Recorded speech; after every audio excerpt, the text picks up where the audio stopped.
สบายดีทุกคนมื้อนี้เฮาสิออกเดินทางไปเที่ยวตัดแต่ยึกเสือที่เมืองปากซองแขวงจำปาสักและจุดเริ่มต้นของเฮาก็คือเดินทางจากเมืองปากเซไปเมืองปากซองและก่อนอื่นมั่วต้องแวะกินข้าวที่ฟังเอามีแหงไก่แน่ถ้วยนึงกับข้าวเปียกไก่ถ้วยนึง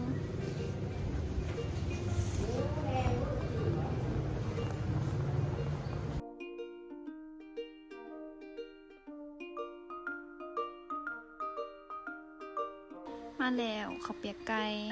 สำหรับไผที่อยู่ปากเซก็คือสิฮู้จากหานนี้อยู่เนาะเพราะว่าหานเราแบบแซ่บหานนี้อยู่พ้นบกอยู่เมืองปากเซเด้อทุกคน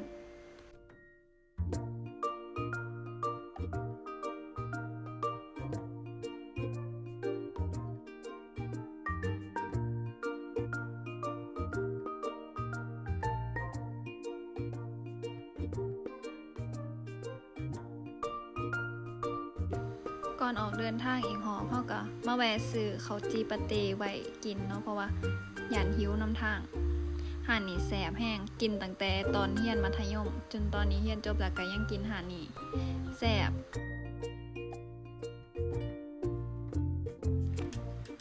ซื้อแล้วเฮาก็เดินทางกันไปต่อเนาะระหว่างทางก็คืองามแห้งทั้งวิวทั้งต้นไม้ทั้งข้างทางก็คือแบบโคตรดี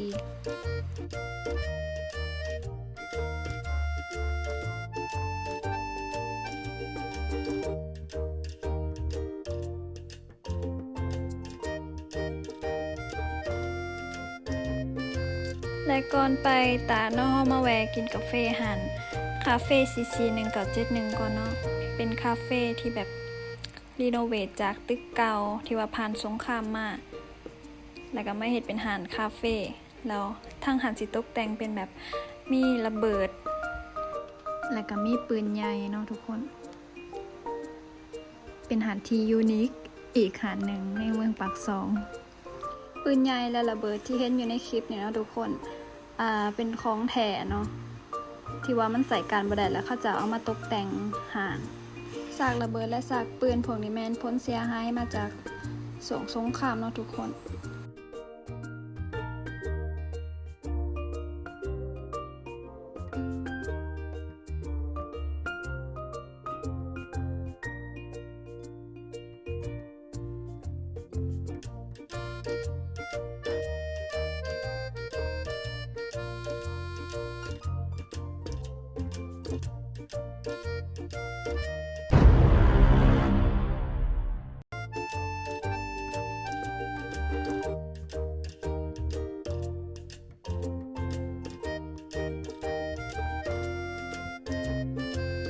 ออกเดินทางต่อกันเลยทุกคนเบิ่งวิวแคมทางแบบโคตรดีอากาศโคตรดีอากาศเย็นสบายบ่ร้อนแบบสบับเมืองปากซอง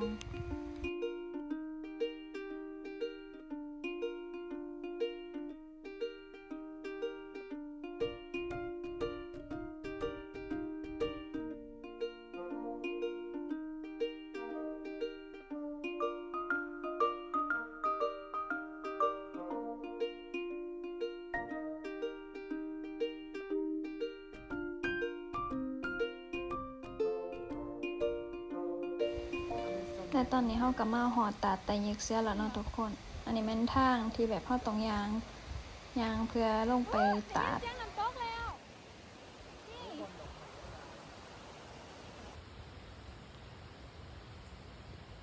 เด็กเขายางลงมาอยู่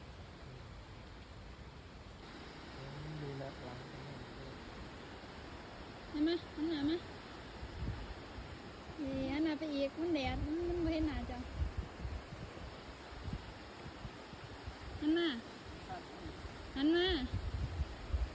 เย่หอนแล้วเที่ยวของไทยหูหายยาวมือบางหนา1 2 3ยิ้มเท้ายิ้มหอนแล้วไก่ชิหอนแล้วอีกนิดเดียว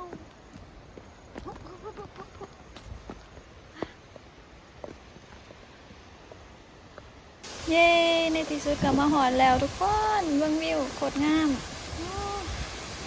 โคตรงามเลยพี่สายหุงน้ำทุกคนเบิ่งแล้วก็ดอกไม้ ามแห้งทุกคนเบิ่งวิว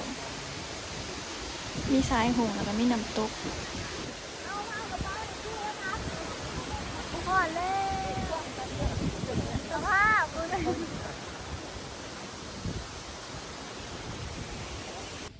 ดอกไม้อันนี้งามแล้วทุกคนแบบเกิดเป็นภูมิ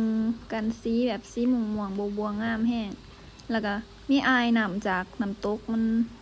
พัดมาเนาะหัวเปียกไผมายืนอยู่บนนี่ก็คือหัวเปียกเบิดเนาะทุกคนหัวเปียกตัวเปียกไปเบิดแต่ก็งามเนาะทุกคนคุ้มค่าที่ได้มา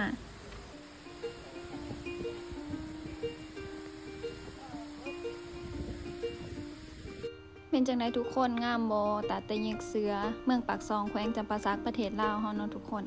อยากให้ทุกคนได้ลองมาเที่ยวเบิ่งเนาะธรรมชาติที่แสนสวยสดงดงามของบ้านเฮา